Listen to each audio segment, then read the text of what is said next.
Manthan series of 50 discussions with educationists and thinkers.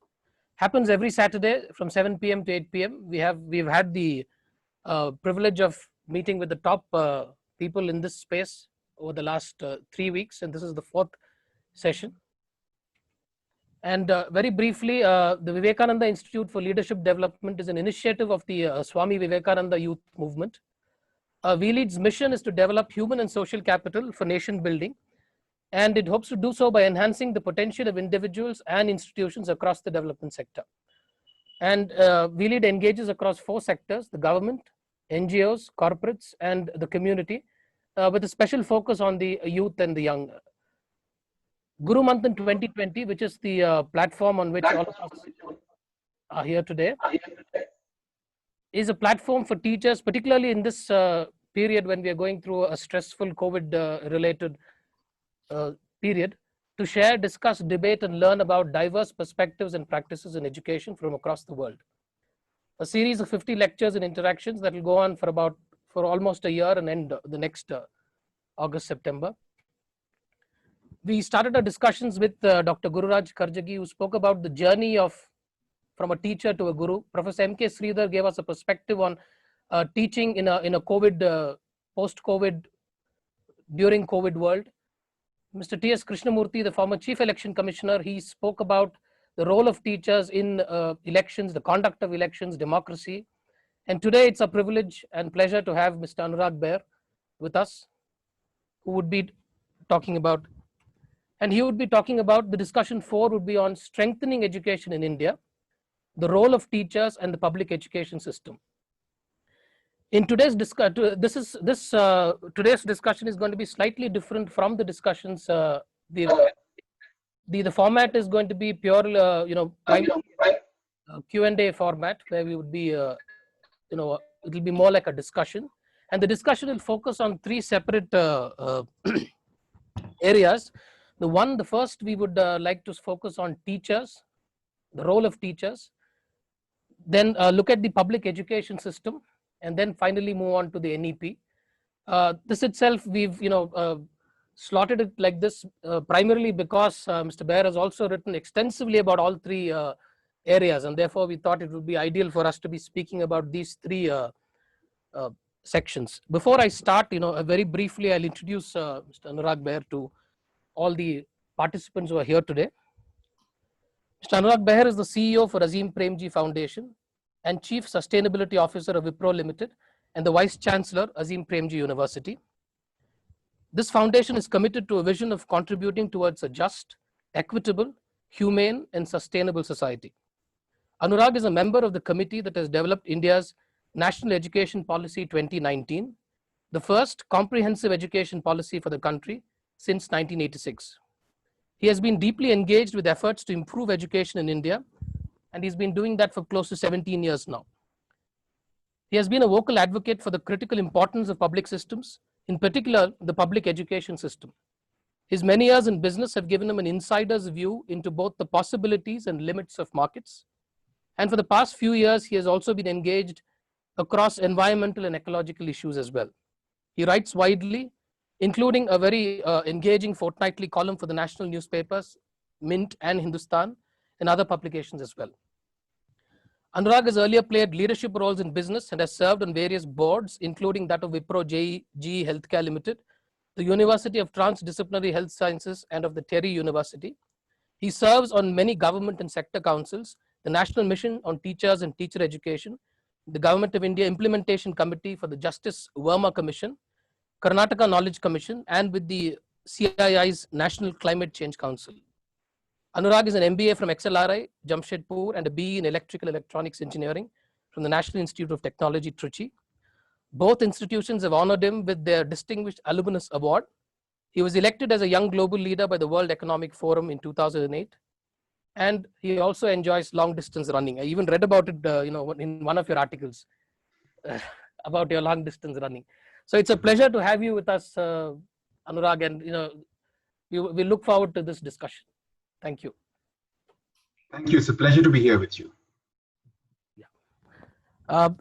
Like we said we would split it into 3 separate areas: teachers, public education system, and the NEP. So like to start the discussion off with, one particular article which I particularly liked, where you talked about, you give the analogy of, the soggy soil and rocky foundation. I found that, very interesting about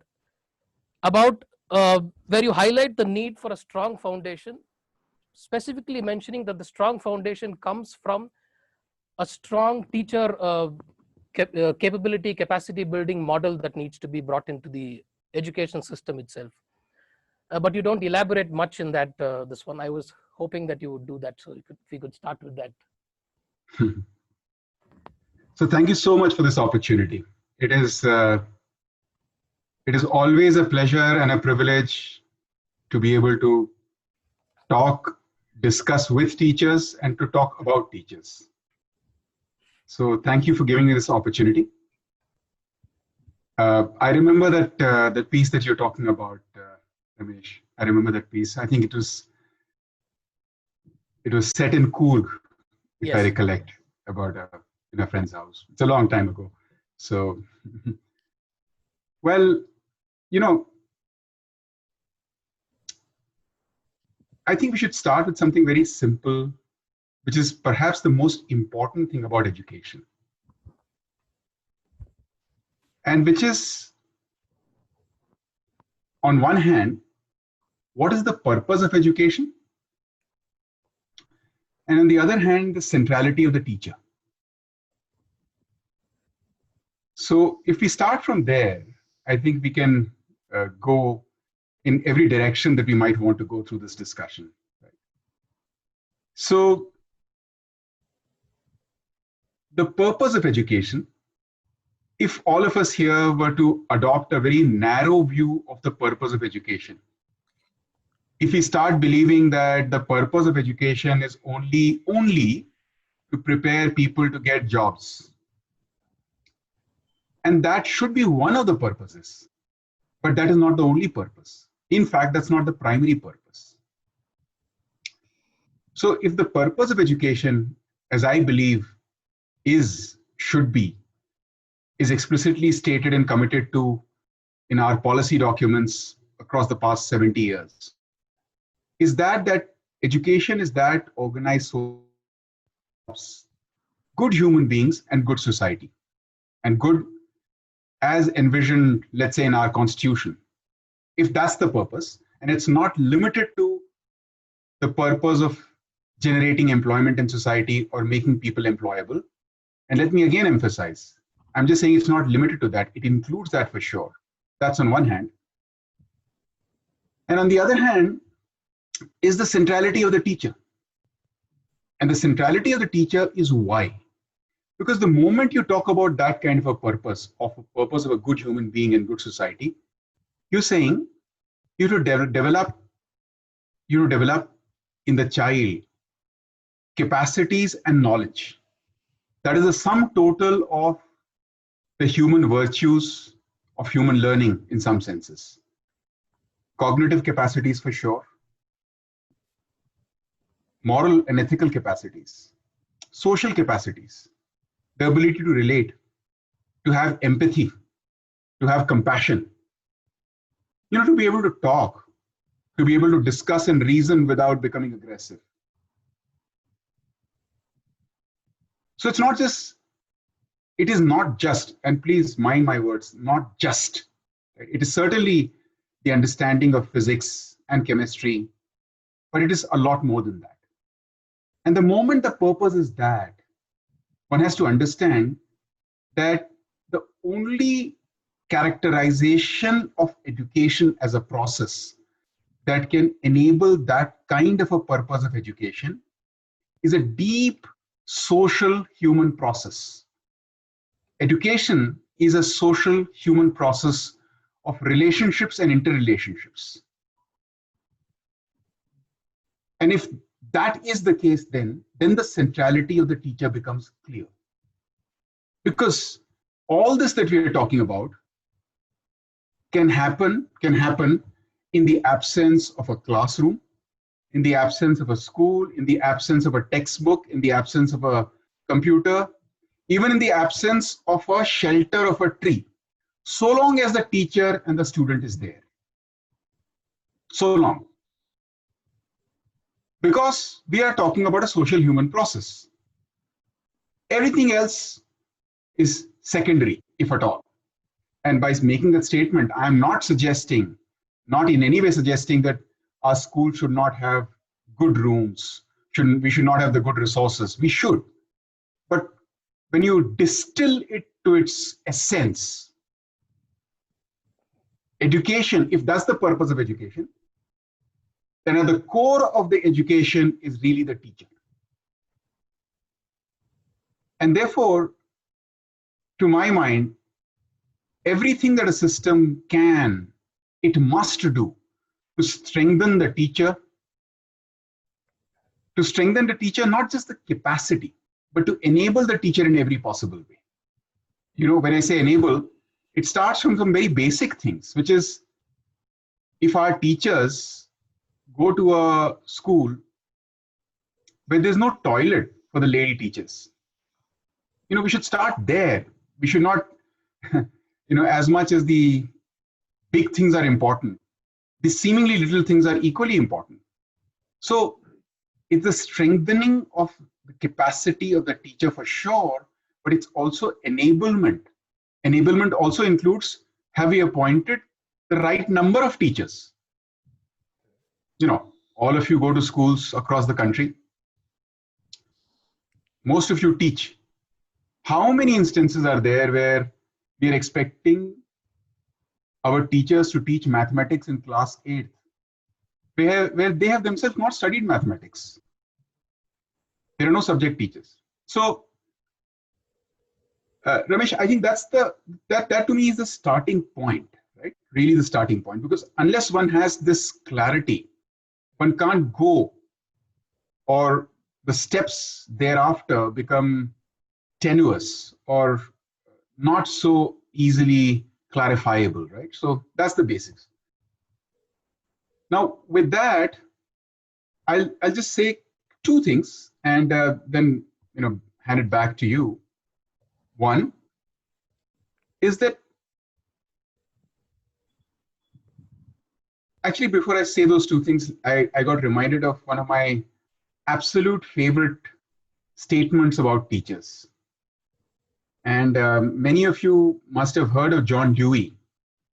John Dewey, who's perhaps one of the most important philosophers in the Western tradition of the last century.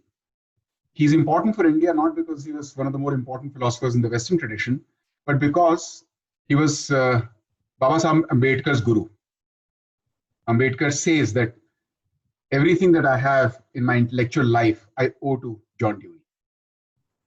John Dewey is one of the most important philosophers of school education, actually, or education, really. He had this, and I'm sort of paraphrasing him, so I might not get the exact words right, but he basically said that the foundation of a democracy is public education. One. Two, if that has to be so, only the average person will become the teacher. And there is that's one statement. That one statement has deep meaning, very, very, very deep meaning, right? Very deep meaning. That if you want a democracy, public education is the foundation. And if you want that, only the average person will become the teacher. By stating that, he was not in any way suggesting that the average person becoming the teacher is bad. He was saying, look, if the millions have to be educated, you're not going to be able to get the one Einstein or the one Rabindranath Tagore, right, to take care of everything. You will have the average person becoming the teacher. One has to understand that. So sometimes what I hear, that let's get the very best people to become teachers. I don't know what very best means actually. Does best means the best commitment? Does best mean the best empathy for children, right? So to go back to Dewey's statement, once you go to that statement that only the average person will become the teacher, then the two things that I was going to talk about in now direct response to your question, Ramesh, about the strengthening in the capacity, they become slightly clearer, which is we must have a teacher education system which prepares our teachers to become good teachers. And all of us who are involved with education, we know that our B.Ed, D.Ed system is in shambles, absolute shambles. So we need to have a really good teacher education system. That's one. And two, once the teachers are in service, there must be excellent methods over which they have control, over which they have agency for their own professional development on a continuous basis. So it should not be. So from a pre-service teacher education perspective, the kind of situation we are in, we need to completely overhaul our system. And that's what, fortunately, and to its credit, the National Education Policy explicitly commits to. And on the other hand, teaching is a profession which requires continuous development. And that opportunity, that possibility must be provided to each teacher for continuous professional development. And again, on that count also, the National Education Policy is remarkably forward-thinking. It actually talks about the different modes of teacher professional development, and in fact commits to 50 hours of professional development every year. So that's perhaps a very long response, but I thought it's best to start with the fundamentals. Absolutely. I think that was a clear answer. I just as a follow-up to what you said, I think when you quoted John Dewey, you talked about, it's the average person who, and I think that's a point that is well made. I mean, because it's often, there's an argument that quite a few people make that, get the best people into the system and then you've solved the problems. So as a follow-up, I think the two issues which are constantly discussed is one of quantity. You don't have as many teachers as we want to serve the system, and two is the question of quality. So as a follow-up, how do you think those two things that can be? I think the quality part, I think you're more or less. So if you say that we take care of that, this bar that we have for these are the only kind of people who need to get in. Do you think that would solve that particular kind of the twin issues of quantity as well as this one? Well, if you think of the quantity, first, I feel that these two issues are intertwined. They're not necessarily intertwined in every system, but in our system, they've become intertwined. It's very hard to separate them. Some of you must be familiar with this, but if you go back to the mid-60s, we had about 1,300 or 1,400 odd teacher education institutions of various kinds. If you come to 1992-93, that 1,300 had risen to about 1,650 teacher education institutions, right? About 3,500, about 350 institutions had been set up more. You go from 1993-94 to 2011-12, 13. That number went up from that 1,600 odd, 1,500 odd, so 16,500, right? The last count, when we were sitting down and writing the policy, that's when I tracked it. It was 17,996. Now, how did that happen? It happened because of very many reasons. One reason, of course, is a strange conceptualization of teacher education where it cut off teacher education from the rest of education. And that's a really strange conception. How is it that you can actually prepare a good teacher if she is really cut off from the core disciplines, whether the physical sciences or the social sciences or humanities? So not only did you cut off, but you ensured the cutoff by pulling out the teacher education institutions from the multidisciplinary institutions, normal colleges and universities, right? And therefore you said, oh, well, let's set up all these number of BEd and DEd colleges. So that's one sort of unbridled expansion of numbers that happened. Second, of course, we needed a lot more teachers. Of course we needed, because the Education for All, Sarv Shiksha Abhiyan, the rapid expansion of schooling that happened from the late 80s and early 90s, we of course needed more teachers. But that should not have been the method. It became the method.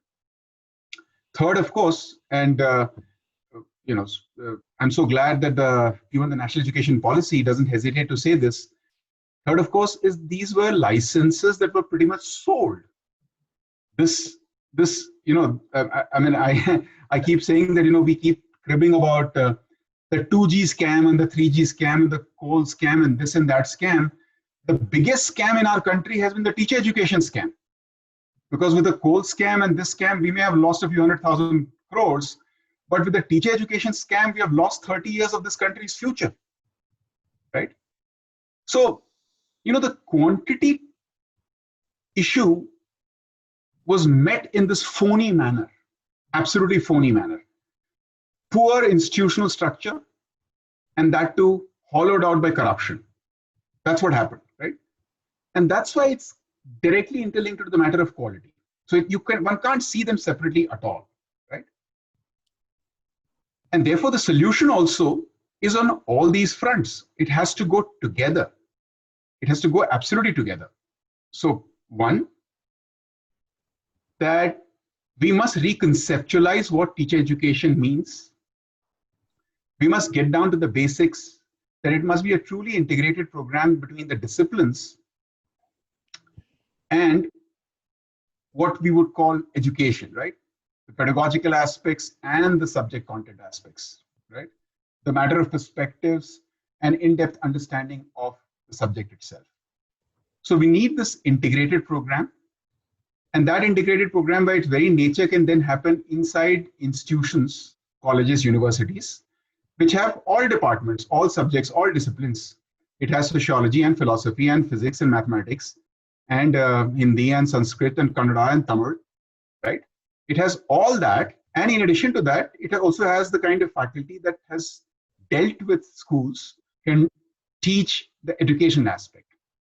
So teacher education must go back, because that's where it was, go back into these multidisciplinary institutions. That's one. And just to highlight that again, although I've said it, it must be an integrated set of programs. You can't see, again, all of us who have either taught or deal with education, we know this notion of pedagogy as separated from subject doesn't exist in the reality. The pedagogy of physics is not the same as pedagogy of mathematics, right? It's only content pedagogy that really matters. So teacher education must go back into multidisciplinary institutions, and these must be integrated programs. So that's part one. Part two, regulation or the regulatory structure, the regulatory regime has to change. It cannot be what it has been. After Justice Verma, I'm talking about 2010, 11, 12, right? After Justice Verma, that Supreme Court took suo motu cognizance of the problems in teacher education and established the Justice Verma Commission. Since then, it's quite clear that the kind of corruption that exists prior to that has come down because it's much more tightly controlled. But it also has meant that we have not been able to reform the education sector. It's like, the taps have been shut, but the pond or the lake is as dirty as ever. So it's not filling up with more dirty water, but it's still dirty, right? Very dirty. So the second aspect is this dirty is very mild a word. It is really stinking dirty. That's how bad it is. It has to be cleansed up. So teacher education must go back into multidisciplinary institutions with an integrated program. And then this stinking lake of a teacher education system that we have created, it must be cleansed up. By making that statement, let me also point out, I'm not suggesting that every teacher education institution is bad. I mean, like anything else in the country, there are 10, 15, 20, 25, 30% teacher education institutions which are both very committed and are doing a very good job. But, in Hindi they say, कि एक मछली सारे तालाब को गंदा कर देती है. यहां तो उल्टा ही है, वहां एक मछली नहीं, सारी की सारी करीब सारी मछलियां गंदी हैं और वो 2-4 मछलियां ठीक ठाक. ठीक है. So I think that's really at the core of it. I mean, we cannot escape that these big things need to happen. I'm thrilled actually that the National Education Policy 2020 is completely unambiguous. It totally commits to this. Thank you, sir.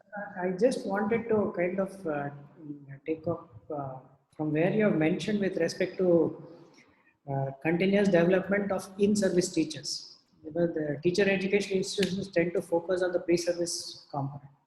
So with respect to the in-service component, I just wanted to club a couple of questions. One was, have you come across any successful models where institutions as a whole were able to ensure continuous career progression or continuous development of the capacities of teachers? And the second one is with the national, standards that are going to be rolled out for teachers. Are we tightening the noose more around the neck of the teachers?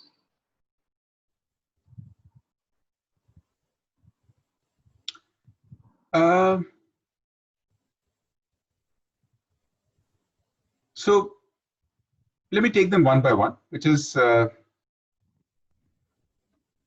have I come across, do I think there are good models of continuous professional development?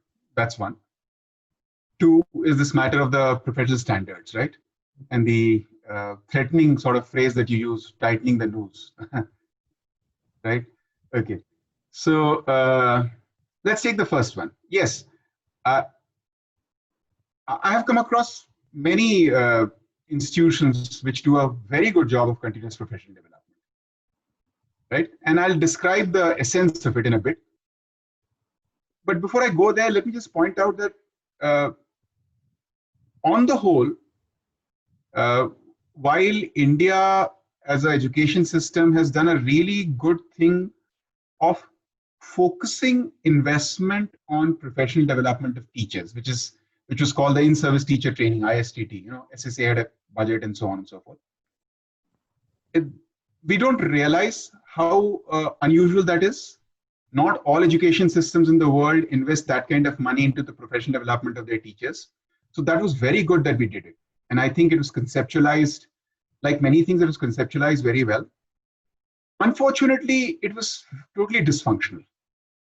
Totally dysfunctional. And again, teachers, and again, whenever I say totally, one has to take away 5-10% where it might have been very good. You know? So it's not that everything is bad. Totally is one has to see that in context, right? So ISTT, as we did it for 10-15 odd years, it was ineffective.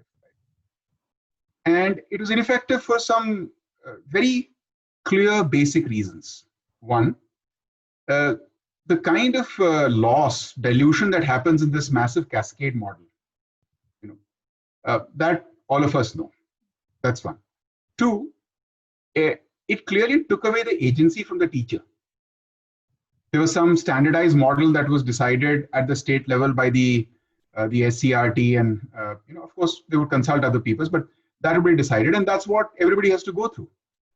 And that's really strange because, you know, I may not, as a teacher, I may not require that. I want something else. It's not available to me, right? And and of course, the transaction quality and things of that nature clearly played a role.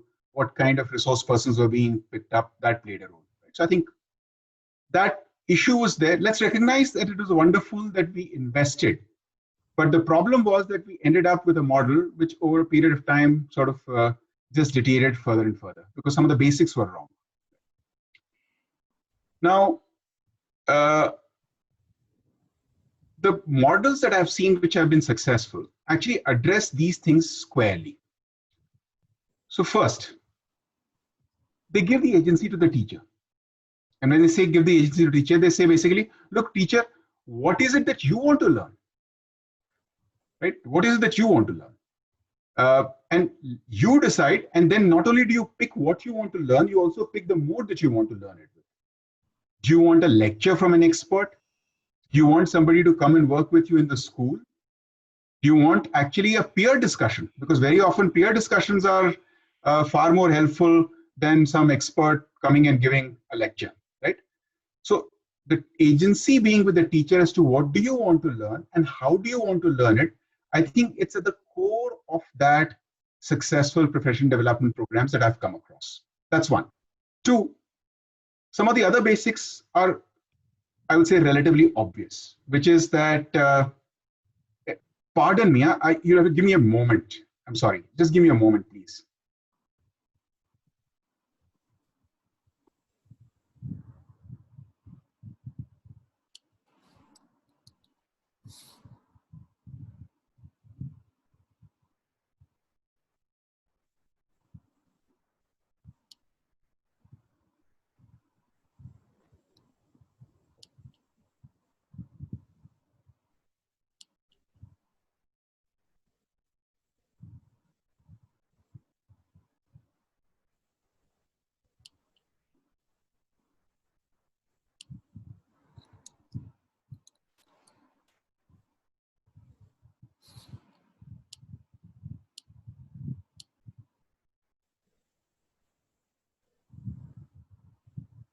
I'm sorry.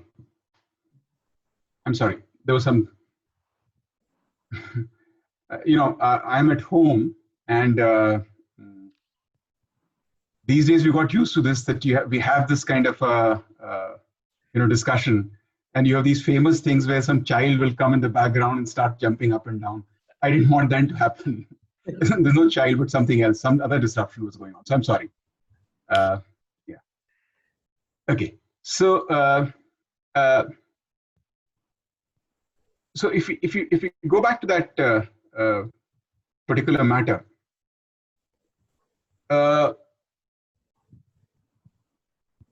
as I said, the agency with the teacher as to what to learn and how to learn, I think, has been a very important aspect of the succession preventive programs. Now, the core of this matter really becomes that how do you provide that? None of us would disagree with this matter, that the teacher should have the agency to choose what to learn and how to learn. But the real problem starts happening as to how do you do that, right? And that's where the models come into play. So let's say one model that I've seen, which has been very successful, is really enabling peer learning networks. So, and it's when one says it, it seems as though it's a very simple thing. But in my experience, it's perhaps one of the most powerful things. You get a town, a small town. I mean, we are in Karnataka. I can pick, let's say, some of you would know Bihal in Northeast Karnataka. So, it is not easy to imagine that in Bihal or in Talikota, right, there are teachers who are, as eager to learn. And the question is there a possibility of creating a platform? Is there a possibility of giving them the opportunity to be able to get together and to learn from each other, right? So the agency of the teacher on the what to learn and how to learn is important. The real issues become how to make it happen. And in my experience, this matter of peer groups, peer learning is, I think, very, very, very critical.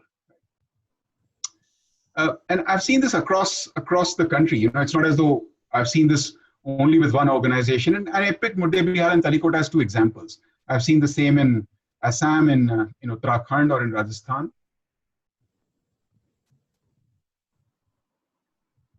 Now, moving to the second part of the questions, like I mentioned, the news standards which have been mentioned. Yeah. There is a general sense that teachers are already an exploited lot, and there is more regulation now being pushed in. So, any comments on that?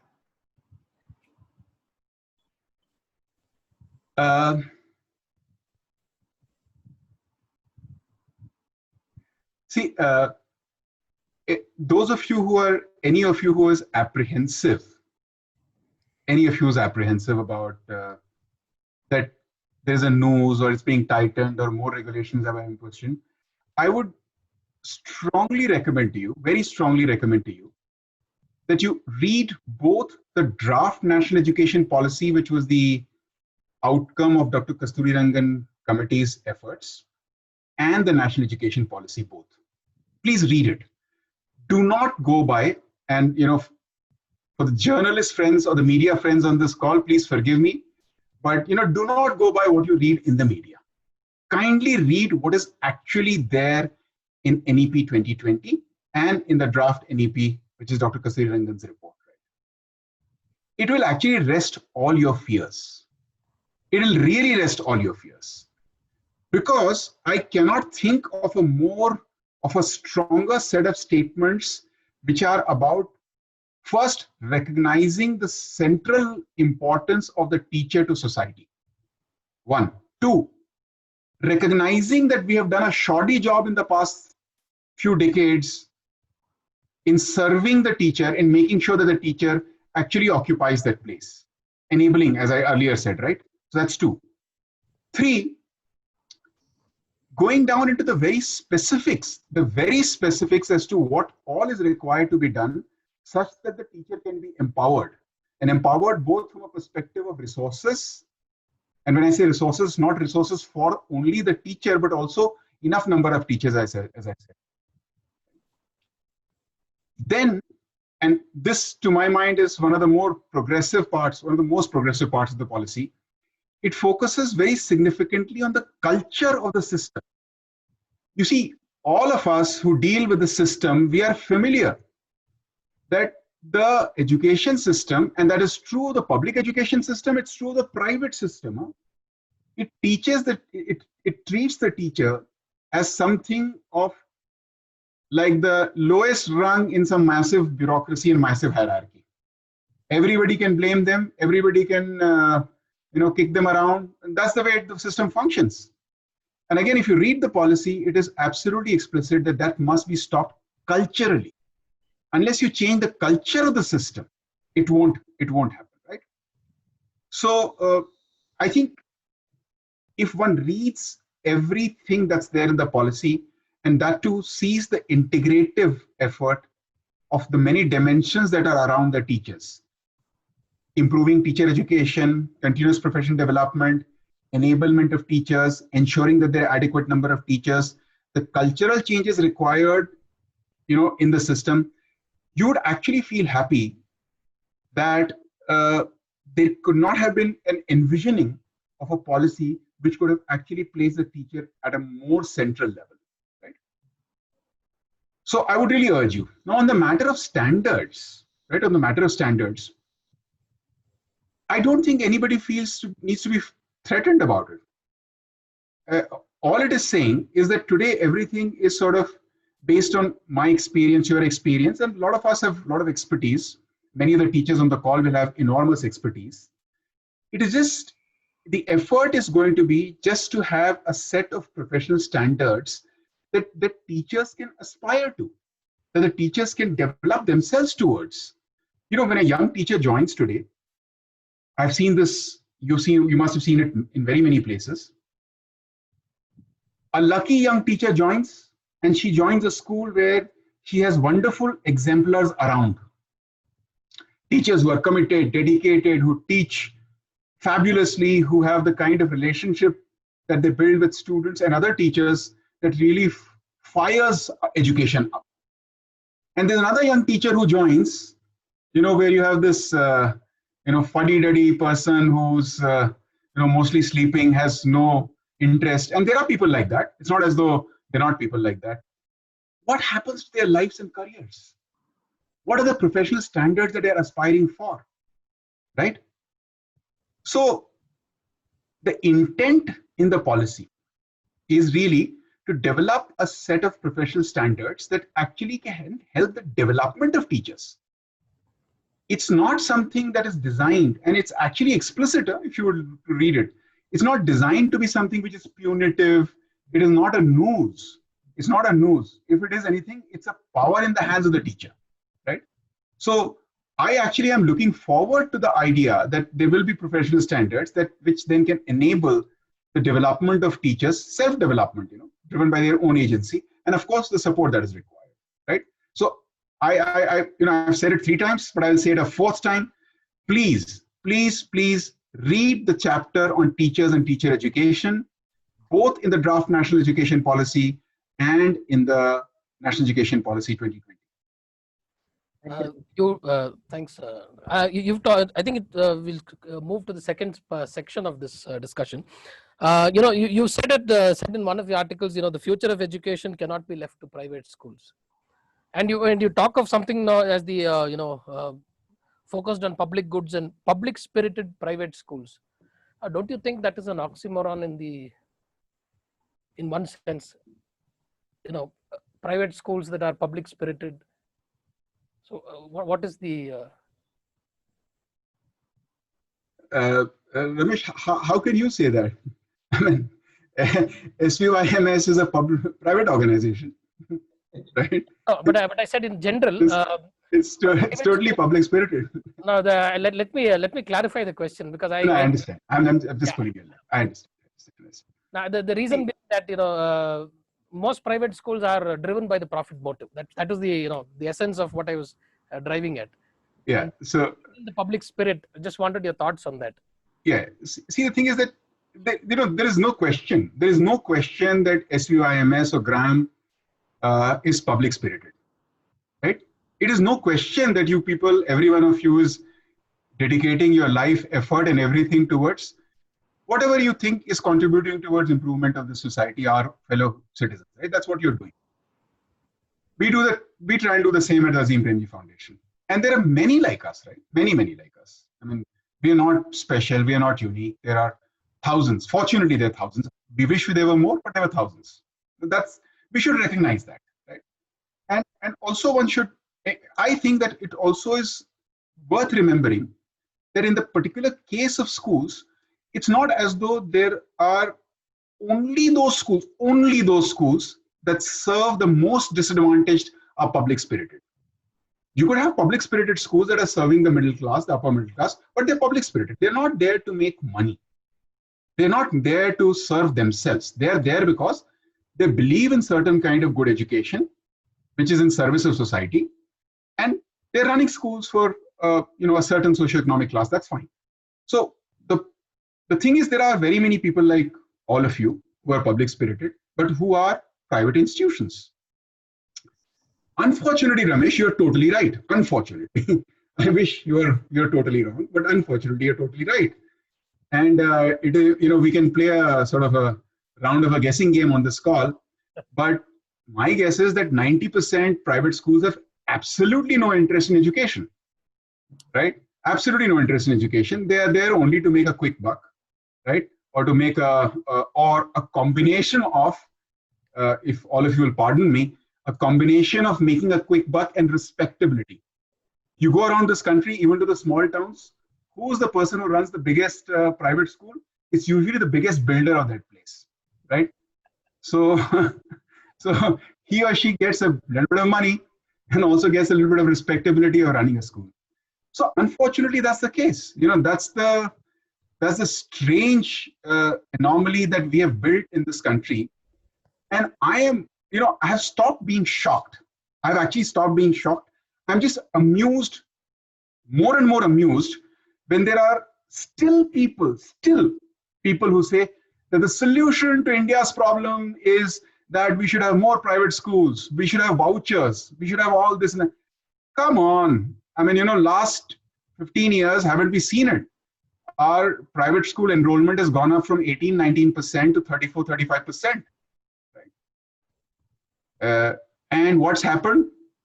No improvement, no decline. And if you look at research will also say the same, that if you control for socioeconomic background, private schools are actually not doing any better than public schools, in fact, are often doing worse.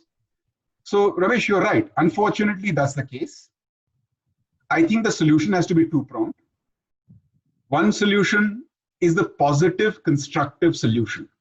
And the positive, constructive solution is that our public schools have to be strengthened.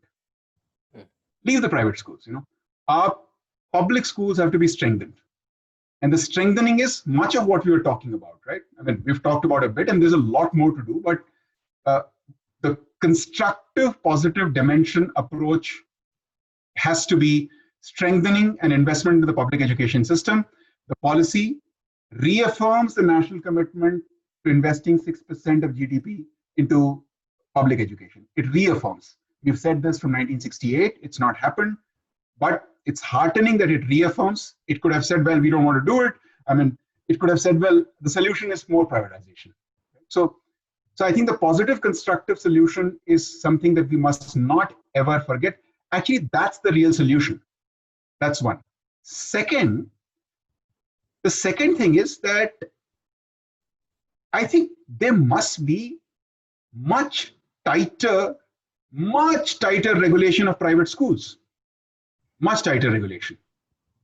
However, and that's the wonderful phrase the policy uses, it must be lighter regulation. What does it mean? The phrase that the policy uses is light and tight regulation. What it means is, don't regulate the school or the institution, whether a school or a higher education institution, on all kinds of irrelevant things. I'm sure some of you would have gone for regulatory approvals. The regulation will happen on what is the size of your room? What is the size of the staff room? Right? How many sitars do you have? And what bearing does it have on education? Right?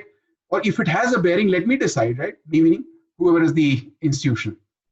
So the policy makes this fundamental transformation, saying we will have a light touch, meaning we will regulate those few things that are important. We'll not regulate all these things that actually the school should be empowered to decide, that the higher education institution should be empowered to decide. Why should we take the decision away from them? That is their decision. Let them decide what to do. But the few things that are critical, most importantly, Ramesh, that they must be not for profit. They must be public spirited. They must be honest and transparent. They cannot say something to the parents and other stakeholders and do something else.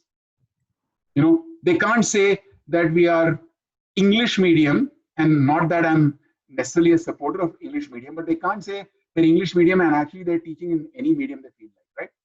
So light means few critical things will be regulated, but they will be regulated very tightly, right? Very, very tightly. That's the idea.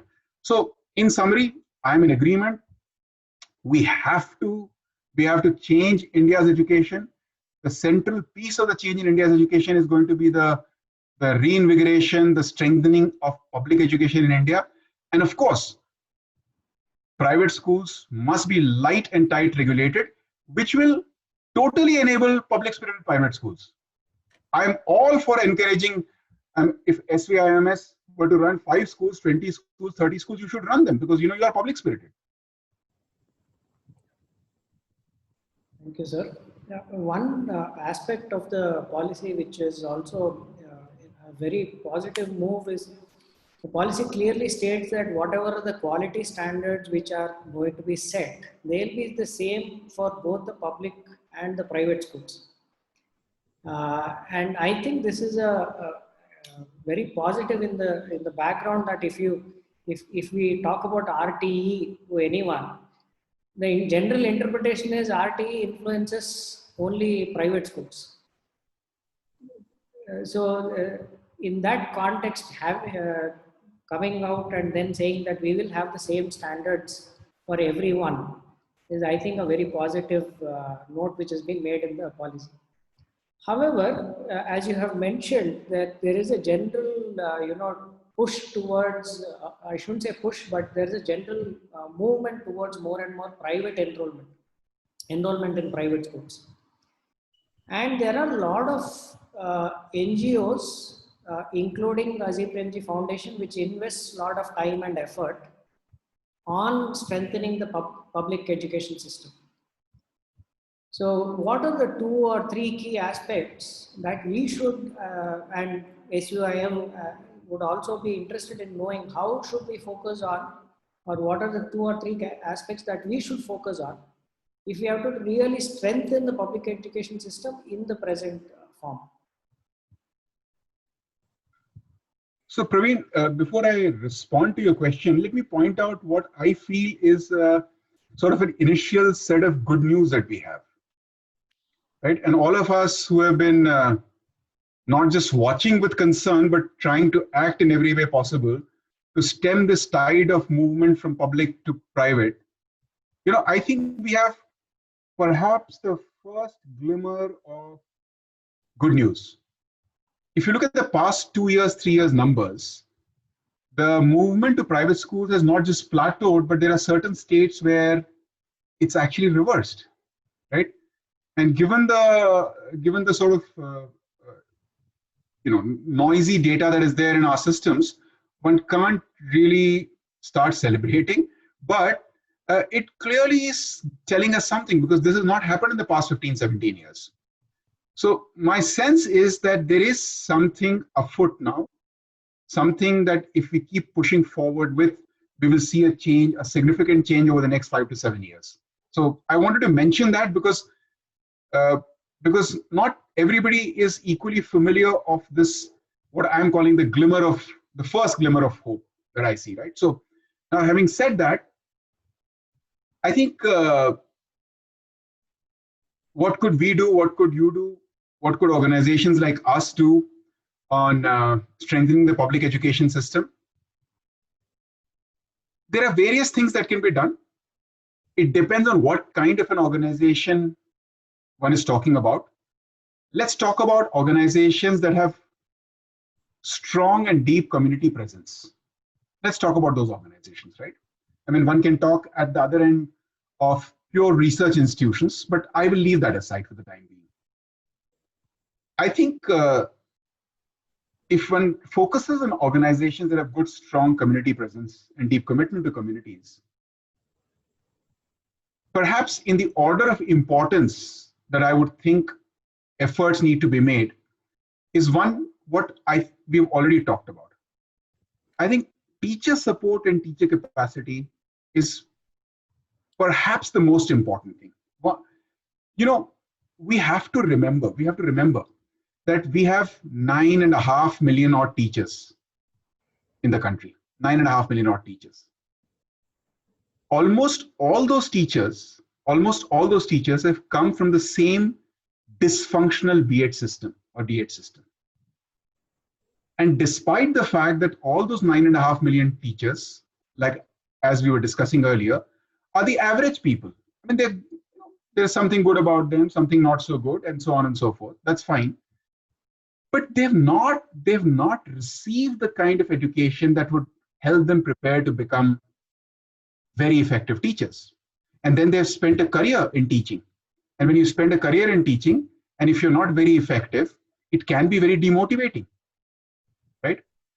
So this matter of the capacity of the in-service teachers, and when I say capacity, we must remember I'm also talking about enablement and support, right? This capacity issue of the teacher and support to her, I think is really the centerpiece to my mind of everything.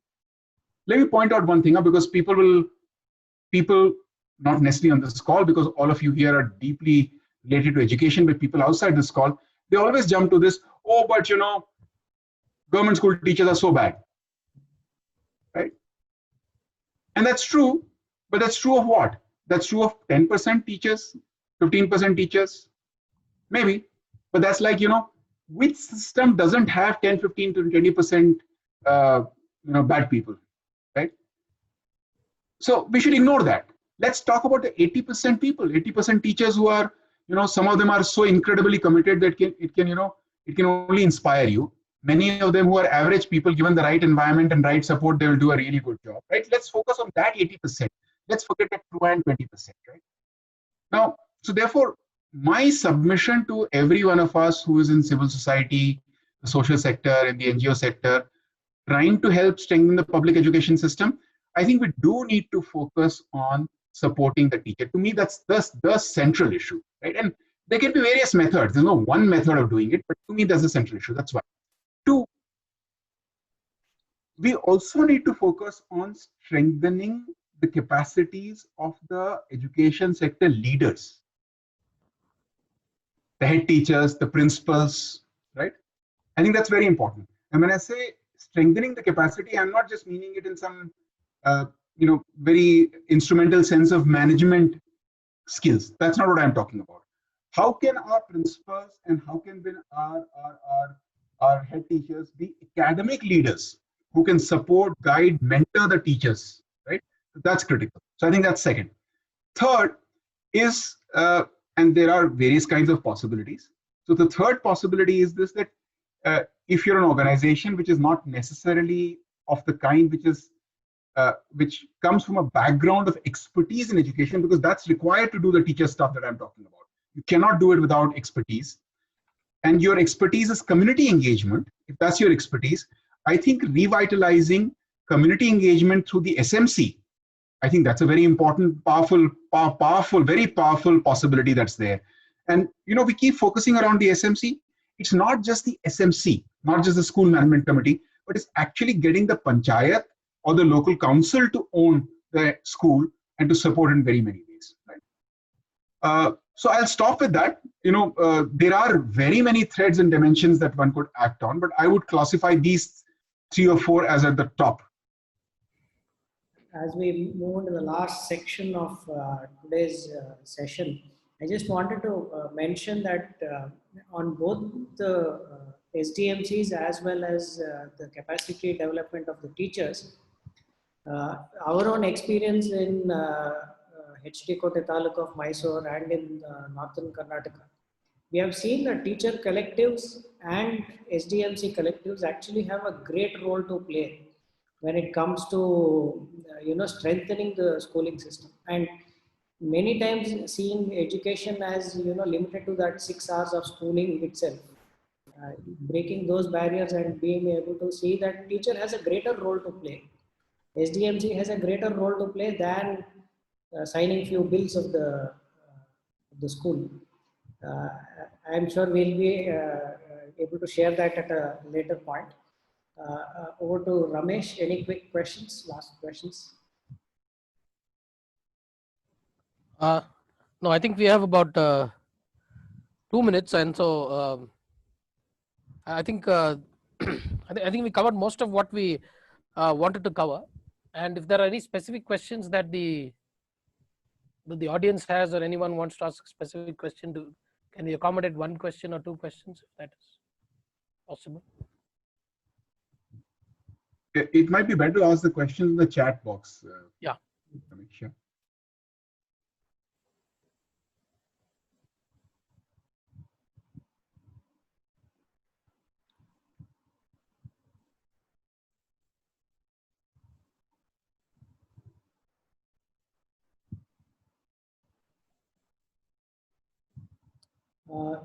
Maybe while we wait for the other questions, or maybe we could kind of go towards the end. Sir, I just wanted your comments on the NEP as a whole. We all of us tend to, at least I personally believe that it's a very progressive, forward-thinking document, which was very much needed for our country at this point. And your efforts have been acknowledged by the committee. Any quick comments on your experience of working with the committee, and the key takeaways from the policy?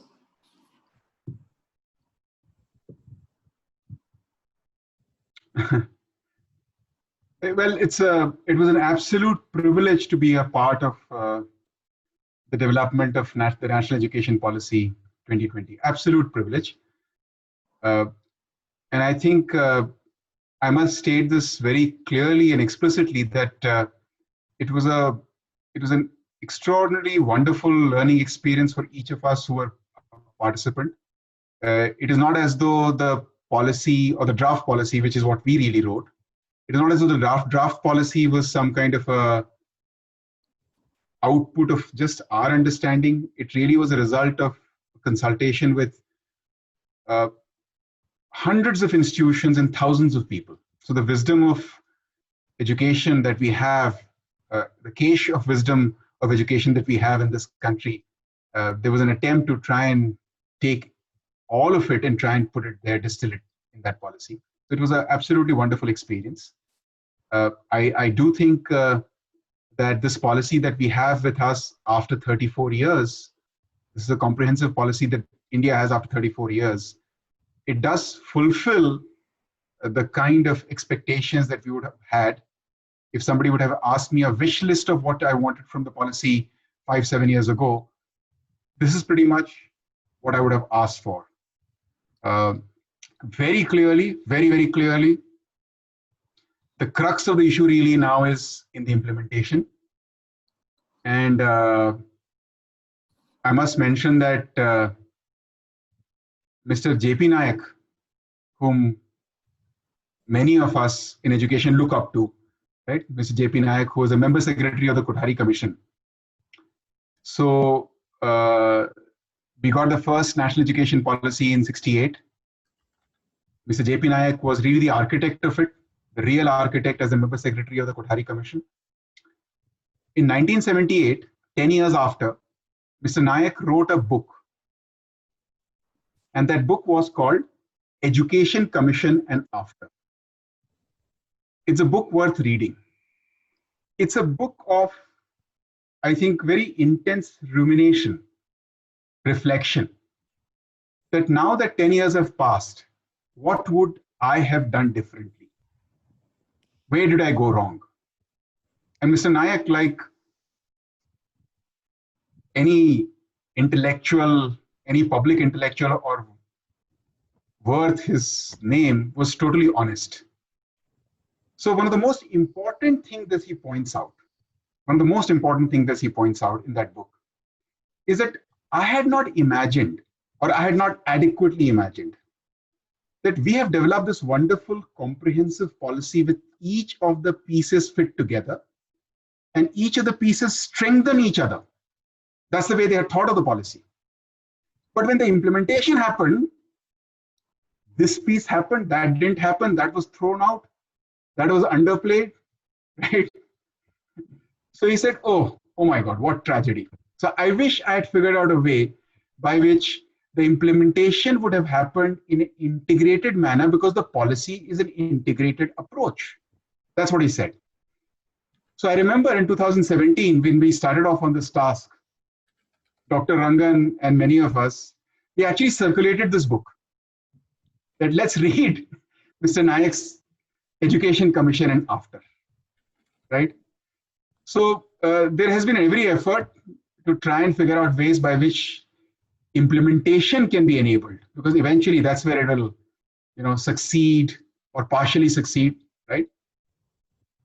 I am very hopeful. I'm very, very hopeful that we will see truly substantive and truly transformative changes. Not in the next 2 or 3 years. We shouldn't have those illusions. But if one were to look at the next 10 years, I think this will change India. Okay. Thank you very much. I think this was a great discussion. I would like Dr. Balu to, propose the vote of thanks and have the last word on this. I really don't have words to thank Anurag, because I think such an intellectually stimulating discussion. It was so wonderful to listen to insights and views that are not just theoretical and out there somewhere, something which is grounded in experience and practice. I enjoy reading Anurag's articles, and it's something I look forward to when it comes into my inbox. I usually don't like my inbox to be filled with those articles. I usually delete them, but Anurag is something I enjoy reading, and I must confess that. And it's such a very stimulating piece that you write every time. I don't really understand. Being a writer myself, I can't understand how you can think of new things to keep writing week after week after week. But that's wonderful, Anurag, and it's such a pleasure to have heard you here. As a policy analyst, I have concerns.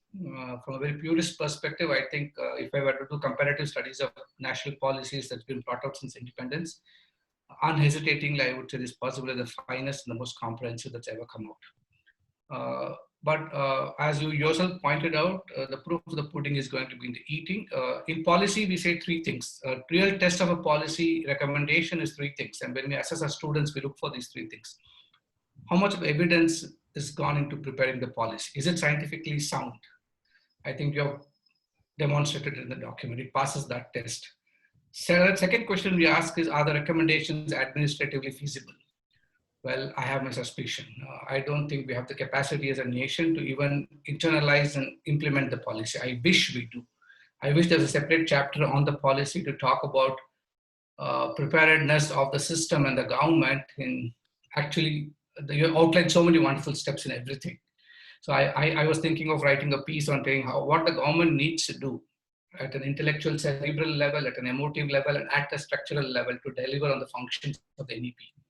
I think that is something which all of us would really want the government to focus on. It's beyond the hands of the policy writers. It's now in the system to deliver it. It is not just renaming a ministry. I think the semantic was not the real recommendation of the NEP. I think the NEP went much more stronger and more insightfully deeper into it. I hope that philosophy and the soul gets filled up again. And the last question we ask is it politically sustainable? I think most policies, especially education policies, get colored by the ideological frameworks of the presiding government. But I think it's a matter of great effort and achievement for all of you that this is not so. I think any government should rejoice and take ownership of this wonderful document. And so I think as a nation, we should all thank the committee for having done such a splendid job, Anurag. I think a lot of the research I know went in from the university, and I have had extensive interactions with Dr. Kasturirangan, who's told me, because I was concerned about marginalized communities and tribals. And I think to be fair, considering the complexity and the diversity of a nation, considering that public education nearly homogenizes or harmonizes educational interventions, though you have to celebrate diversity, what we see in this policy is an extraordinary attempt to make sure education is exciting, adventurous, and fun, and serves the utility of what we all aspire from education. So without taking away more time, because I know we have crossed 8, it's such a pleasure to have you again, and I never really heard you for an hour. This is the first time, though I read your articles, and it was such an intellectual treat. So thank you all. I know the participants must feel let down because all their questions are not answered. So one last request, Anurag, is I know you're extremely busy. If you do find time, we'll try to put the questions together. And even if you can send us an audio file or a write-up, we'd like to put it together and share it to the participants today. So again, I thank you all, and it's not a formal thanks. You can't thank a friend for sharing his wisdom. You just celebrate it. And so thank you so much. Thank you, everybody. And just wanted to mention a couple of things. On Teachers' Day, we will have, and for any questions, like you said, if you want to send in your questions subsequent to this one, you can send it either to the email IDs here, you can send it to me, or you can send it to Praveen. And the next session would be, we would be deconstructing 21st century skills. We will be in conversation with Dr. Akanksha Bapna. And on Teachers' Day, we'll talk about teacher, the heart of the matter. We'll be in conversation with Dr. K. Kasturirangan, the former chairman ISRO, and also the chairman of the drafting committee of the National Education Policy. And we couldn't think of a better speaker for this one. So we look forward to you joining us for both these sessions.